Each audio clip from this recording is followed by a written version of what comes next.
Friends, Mahanadi சீரியலில் என்னென்ன சுவாரஸ்யங்கள் நடக்க போகுதுன்னு பார்க்கலாம். இங்கே எப்படி விஜய் இப்படி வெண்ணிலான்னு தடுக்க டாக்டர்லாம் வர வச்சுட்டாருங்க. பார்த்துட்டு என்னென்ன பண்ணுங்க வைங்க அப்படியே சொல்லிட்டு இருக்காங்க.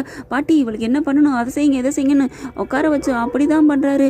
பார்க்குறாங்க. தாத்தா இங்கே வாடா டே, என்னடா பண்ணிட்டு இருக்க அப்படிங்கல. என்ன தாத்தா, என் வெண்ணிலா தாத்தா, என் வெண்ணிலா ஓ வெண்ணிலா தான் இல்லைங்கள, உன் காவேரி எங்கே அப்படிங்கல. ஆமாம் அப்படி சொல்லிட்டு இருப்பா அப்படிங்கல. இங்கே பாரு காவேரி ஒன்றை விட்டு போயிட்டா. என்ன தாத்தா சொல்கிறீங்க? ஆமாடா தாத்தா, அவன் ஏன் போகணும், அவள் என்னோட மனைவி, அவள் எப்படி நான் போக சம்மதிப்பேன் அப்படிங்கல. அப்புறம் நீ இந்த மாதிரி இன்னொரு பொண்ணை கூட்டியாந்து வச்சு பண்ணினா அவள் என்ன பண்ணுவா அப்படிங்கல. அவங்க வீட்டில் யாரும் சும்மா இருக்க மாட்டாங்கடா, என்ன வேணாலும் பண்ணுவாங்க. அதுவும் நீ நல்ல உசுராக பாசமாக இருந்துட்ட, ஒரு குடிகாரனாவோ ஒரு பொறுக்கியாவோ இல்லை அவளை பிடிக்காமல் வாழ்ந்தவனாவோ இருந்திருந்தா, இல்லை ஆரம்ப கட்டத்தில் நீ இருந்த பாரு அந்த மாதிரி இருந்திருந்தா கூட அவங்களுக்குலாம் ஒன்று சே இந்த மாதிரி குடும்பக்கார புருஷனோட வாழ்கிறதுக்கு நீ வாழாவட்டியாக நம்ம வீட்டில் இருந்துருமா அப்படின்னு கூட சொல்லியிருப்பாங்க. ஆனால் நீ என்னென்ன பண்ணிட்ட, அவங்க குடும்பத்தையே தலைக்கு மேலே தூக்கி வச்சு ரங்கராட்டினம் ஆட்டியிருக்கடா. இந்த உலகத்திலே கிடைக்காத மருமையை எனக்கு கிடைச்சது அந்த அம்மா சொல்லிட்டு போணுச்சு பார்த்தியா, தங்கம் எனக்கு கிடைச்ச மருமையை தங்கம்னு சொல்லிட்டு போய் ஒரு வாரம் கூட ஆகலைடா, இப்படி தகரமாக ஆயிட்டியடா அப்படின்னு சொல்ல அப்படியே அதிர்ச்சி ஆகிறாரு விஜய். தாத்தா என்ன தாத்தா சொல்கிறீங்க அப்படின்னு விஜய் கேட்க. ஆமாடா அவங்க லேசில் விட்டுற மாட்டாங்க. இப்போ நீ இந்த பொண்ணை இங்கே வச்சு பார்க்குறதுக்கு விடுவாங்கன்னு நினைக்கிறியா? நீ இந்த பொண்ணை தொடுறதுக்கோ பேசுறதுக்கோ யாருமே விட மாட்டாங்க. அதுவும் பொண்ணை பெற்ற தாய் சும்மா விட மாட்டா. அவள் என்ன ஆனாலும் பரவாயில்லன்னு சொல்லிட்டு என்ன ரேஞ்சுக்கு வேணாலும் போவாங்க தெரியுமா. அதுலேயும் இது இந்த அம்மா பார்த்தீங்கன்னா பயங்கரமான ஆளாக இருக்குது, பார்க்கலே தெரியுது, பிள்ளைங்களுக்காக என்ன வேணாலும் பண்ணுவா போல இருக்குது. ஆனால் நான் இந்த விஷயத்தில் நான் ஒன்றும் தலையிட முடியாதுப்பா, ஏன்னா உன் பக்கம் நிற்க முடியாது. தாத்தா என்ன தாத்தா அப்படிங்கல. ஆமாடா அப்படிங்கல. அப்படியே பாட்டி வந்துடுறாங்க. ஆமாடா விஜய், நானே சொல்கிறேன் உன் மேலே நான் உசுராக இருந்தவ தான். அந்த காவேரியை நான் ஆரம்பத்தில் கொஞ்சம் பிடிக்காம தெரிந்தேன், ஆனால் அந்த வீட்டுக்கு வந்ததுலேருந்து அவள் ரொம்ப நல்லவடா. அவள் அவ்வளோ பாசம், என் தாத்தா மேலே இருக்கிற பாசமும் என் மேலே இருக்கிற பாசமும் ஏன் இந்த வீடே நல்லா இருக்குன்னு நினைக்கிறவடா. அவளை மாதிரி ஒரு பொண்ணு தேடினாலும் கிடைக்காது. நீ அப்படிப்பட்ட பொண்ணை தான் நீ கல்யாணம் பண்ணி வந்திருக்கேன்னு நாங்கள் எல்லாம் சந்தோஷப்பட்டுக்கிட்டு இருந்தோம். அதனால அந்த குடும்பத்து மேலே நாங்களும் பாசம் வச்சோம். அப்படிப்பட்ட பொண்ணை பார்த்து நாங்களே விட்டு கொடுக்க மனசு இல்லைன்னா அவங்கள பெற்றவங்க சும்மா விடுவாங்களா? உன்னை சும்மா விடுவாங்கன்னு நினைக்கிறியா?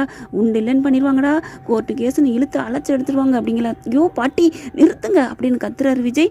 என்ன நினச்சிட்டு இருக்கீங்க எல்லாரும் அப்படிங்கல. என்னடா சொல்கிற? ஆமாம் நான் என்னமோ வெண்ணிலா தான் முக்கியம் காவேரி முக்கியம்னு சொன்ன மாதிரி பயங்கரமாக என்னை போட்டு டார்ச்சர் பண்ணுறீங்க, எனக்கு ஒன்றும் இதை பிடிச்சிக்கவே இல்லை அப்படிங்கிறாங்க.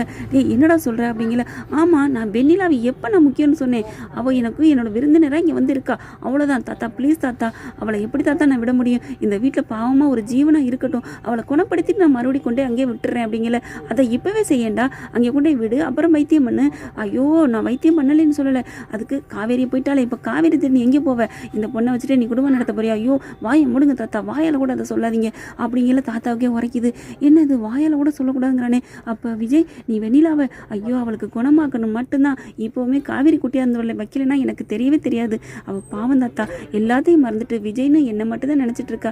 எப்படி தாத்தா முன்னால் விரும்பின ஒரு பொண்ணு இப்படி கஷ்டப்படல விட்டுட்டு போன்னு எனக்கு என்ன நான் சுயநலமாக இருக்க முடியுமா அப்படின்னு சொல்லல. நீ சொல்கிறது ஒரு பக்கத்து சரி மாதிரி தான்டா தோணுது, ஆனால் காவேரி நிலையிலேருந்து பார்த்தா எந்த பொண்ணுமே தான் புரிச்சு இன்னொரு பொண்ணு பார்த்தாலே பேசினாலே பிடிக்காது. நீ இவ்வளோ உயிருக்கிற எனக்கு ஒன்றும் பிடிக்கல அப்படிங்கல. இப்போ என்ன என் காவேரி தான் முக்கியம்னு அவங்களுக்கு எல்லாரும் தெரியப்படுத்தணும், அவ்வளோதானே?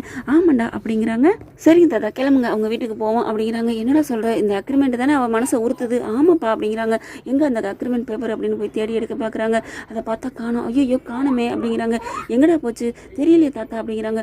கண்டிப்பாக நான் அந்த பேப்பரை கொண்டு எடுத்துகிட்டு போய் கண்ணு முன்னாடி ஐயோ இப்போ வெண்ணிலா மட்டும் கூட்டியானா நான் கிழிச்சு போட்டு சிறகடிச்சு பறந்துருப்போமே அப்படிங்கிறாங்க. இப்போ ஒன்றும் கெட்டு போகல, கிளம்பு அப்படிங்கிறாங்க. கொண்டே அவள் வீட்டில் போய் கண்ணு முன்னாடி கிழிச்சு எறிஞ்சிட்டு எல்லா உண்மையும் சொல்லிட்டு என் பொண்டாட்டி தான் எனக்கு முக்கியம், அவள் கண்ணு முன்னாடியே இங்கே கூட்டியாந்து இங்கே என் வெண்ணிலாவை குணப்படுத்தி அனுப்பலாமான்னு கேட்குறேன். என் காவேரி நல்லவ தாத்தா, அவள் சரின்னு சொல்லுவா அப்படின்னு சொல்கிறாங்க. சரிப்பா கிளம்பு அப்படின்னு சொல்லிட்டு கிளம்புறாங்க. ஆனால் அக்ரிமெண்ட் பேப்பர் காணுமே அப்படின்னு சொல்லி தேட ஆரம்பிக்கிறாங்க.